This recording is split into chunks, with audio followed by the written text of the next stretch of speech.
Hello, everyone, and welcome to Snap Take. This is Glazer of Snap Judgments, the official podcast of Marvel Snap Zone. Today, we're going to be talking about the top two decks at SnapCon, the first in-person Marvel Snap convention. Didn't know that existed, by the way. You should be keeping your eyes here because we definitely talk about all that kind of stuff on this channel, and make sure you're up to date on all the news and happenings of the game you all love. Now, before we go any further about those, I'd like to quickly let you know we're doing a huge giveaway. In order to enter the giveaway, what you do is you subscribe to this here YouTube channel and you like and comment the daily video. On the channel, we do a video every single weekday, sometimes two. You comment on those daily videos, you are entered to win. Winners will be pulled from the YouTube comments each day, as in there will be one winner in the comment section for each day. So you will have great odds if you comment every day of getting that victory. What do you win? Well, 3 winners are receiving 1 month of Marvel Snap Zone Premium completely for free. That is set in stone. 3 of the people who win will get this value, which includes free group coaching from the legendary card player Den, the best coach I've ever heard of in Marvel Snap. The other thing we're giving away is at least 5 season passes to the local. This is one time only. We are giving away up to 14 season passes because we're adding an extra season pass for every 200 YouTube subscribers. Again, up to 14 season passes. The giveaway will take place on September 15th, and it will be announced on this channel. I'll announce the winners in a video on likely September 16th, and along with that announcement, I will comment under everyone's comment each day they won to email us, and then I'll get you set up for that season pass, assuming you're subbed and have everything else done. Cool. Hopefully you find value in that. Hopefully you subscribe. We have deck credits for our 2 decks today. The first is W's Doomwave. W is a phenomenal player. He is the creator of both the original Doomwave in the game, the first person to play that Doomwave shell without running Deathwave instead. He was even featured in the Marvel Snap app for it. He also created the Thanos control list that was everywhere before the Spider-Man change, the one that ran Professor Spider-Man, and was winning major turns with that. He's one of the best players in the game. His Doomwave is here. We also have the Rocco Sacco's deck. Sorry, it's not. His Hulkwave is here. The Rocco Sacco's deck. The Rocco Sacco is a smaller Twitch streamer. You can find him at his socials below. He's really analytical. He's really eager to talk about the game. I watched him earlier today. Excellent follow. Go check him out. He's small. You're going to get direct feedback. You're going to get really great analysis from a top-level player. It's worth it. You can see both players, how to follow them on the screen. Please go check them out. I don't think you'll regret it. Our deck, W's Hulkwave, is the first one we're going to talk about. You may notice these variants on the screen, and Armor and Jeff and Claw don't have variants, neither does Evolutionary. These are the variants I use in the game, or at least have in the game. I alternate between this wave and the Dan Hip. Just if you're ever curious during your video, the hell. Well, these are the variants I use. I also switch between Sunspot and a Pool and this Sunspot. This deck has several ways to gain passive power. They are Sunspot, Nebula, and Misty. Sunspot and Misty both turn spare energy into power. Misty as long as you have another card on the board, while Nebula gains power for being played where an opponent doesn't.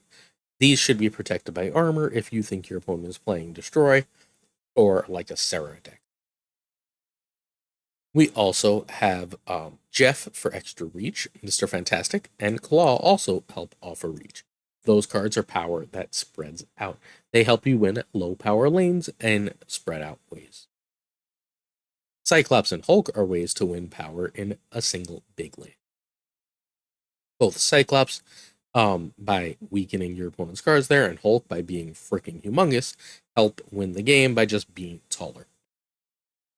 Wave, on turn 5 in particular, allows you to help build up your Hulk while limiting your opponent's plays. At that point, you can do the math. You can say, if I play Hulk in one lane, do I win, or do I play a card like Claw? And remember, Mr. Fantastic and Claw, both on the board, is going to be plus 8 power in a lane, and then Claw and Mr. Fantastic being in one lane would be plus 6. So you're going to have that extra power, which is honestly generally better than like a Doom for 2 of 3 lanes. Not all 3, you'll have 2 in that 3rd lane.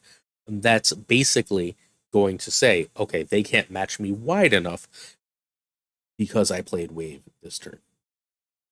Any of these work, all of these are extremely powerful. Cool. Let's get to card replacements, and then we're going to break it down, as always, turn by turn. First, we have the replacements. Nebula can be Shocker. I don't love Nebula as Shocker here, but there really isn't a great replacement for Nebula. What Shocker does is it gives you an extra chance for 1 cheaper energy, so you can tick up on Cyclops, or tick up Sunspot, or get an extra Hulk trigger. Jeff can be Nightcrawler as usual. It's a little dangerous to have that many ones in a deck, but it does help your mana curve, not the end of the world. And you must have High Evolutionary for the deck. You can't run it without them. Sorry. Excuse me. Turn by turn snapping. You really, really want to protect your 1-cost cards for value here. Play off curve if Hulk is in your hand. Turn 1. Play Nebula, Sunspot, and Misty in that order. If you get a couple of them out and they're safe, and you can get Cyclops out, you're going to want to snap. Got it? You get a couple of the 1-cost power cards, Nebula, Sunspot, and Misty, that are safe. Either they're not running Killmonger or you have them armored, and then you get Cyclops out and Cyclops can get a couple ticks. You want to snap.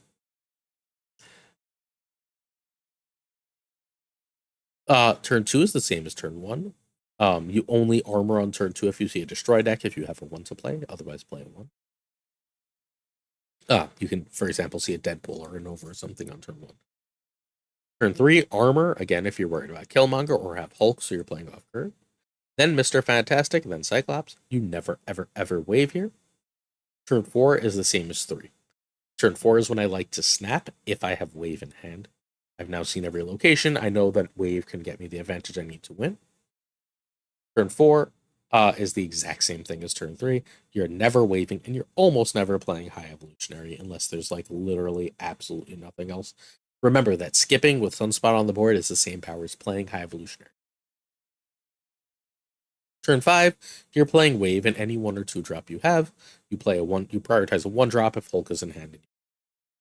If you don't have Wave, but you do have Hulk, you're looking at Cyclops or Mr. Fantastic to power that Hulk up. Or you can just play Claw if you think adding 10 power across 2 lanes is more valuable. Last turn, hopefully you've played Wave. Again, Wave is the key. Wave is like the snap condition. You're dropping either that big Hulk in a lane that he'll take over, or you're dropping Claw because they can't match you in 2 lanes because you have the power of Wave to prevent them from playing cards. That's how this deck plays. I'm going to be completely honest. When I first looked at it, it didn't look like all that much to me. I was like, W is just a phenomenal player. Then I played a little bit. This deck is absolutely top-notch. Mr. Fantastic with Claw in particular is a surprisingly effective combo that puts a lot of power across multiple lanes and puts a lot of pressure on opponents. Pressure wins games of Marvel Snap.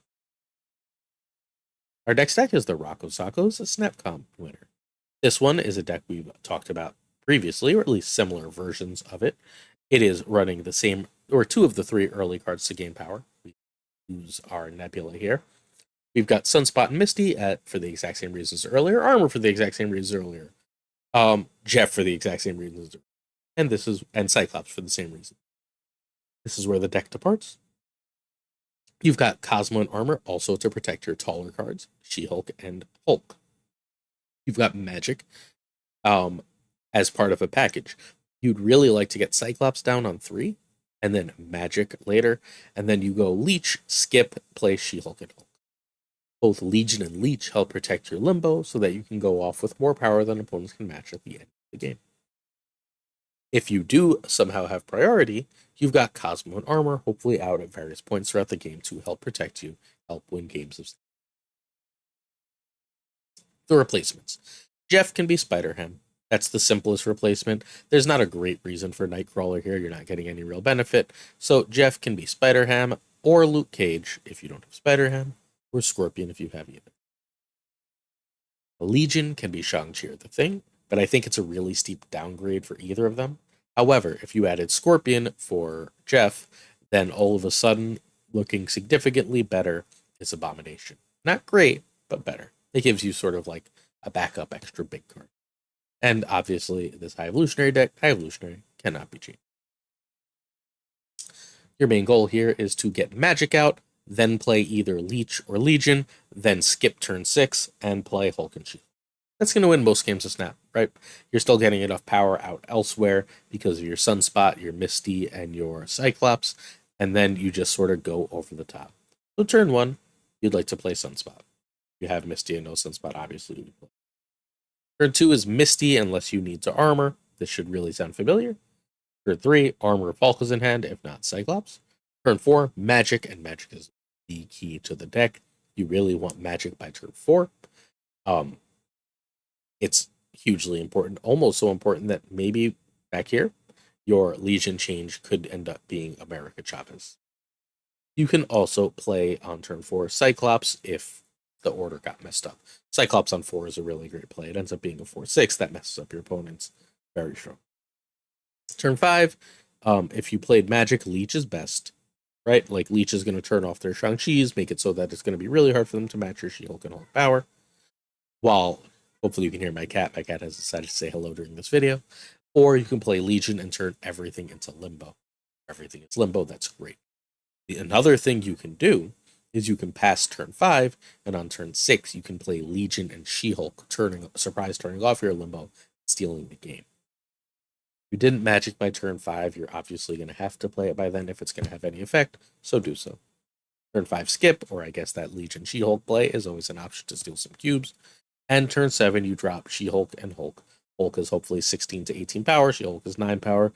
You have a 25 power turn, big things coming down while your opponent can't do anything about it because of Legion.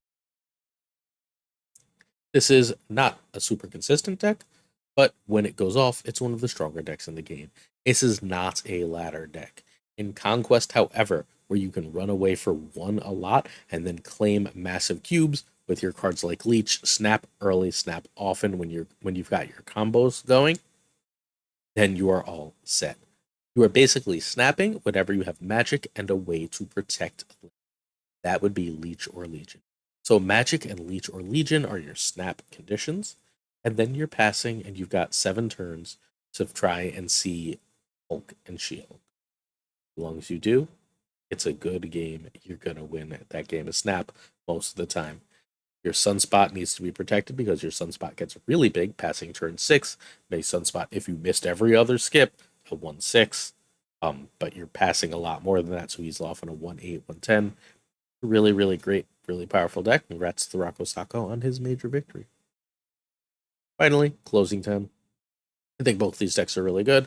I think W's deck works on both Ladder and Conquest, and W is a brilliant player, so we always, always, always feature his decks on the channel. Welcome to the club, Rocco. First time we featured his deck. Looking forward to this new streamer's success because he's really analytical and really good. Hopefully you found value. Hopefully you don't forget the giveaway, and don't forget to like and comment, subscribe, and we'll see you later today. Yeah, later today for another Snap Take because I believe it's OTA day. Oh no. See you soon. Bye, everybody.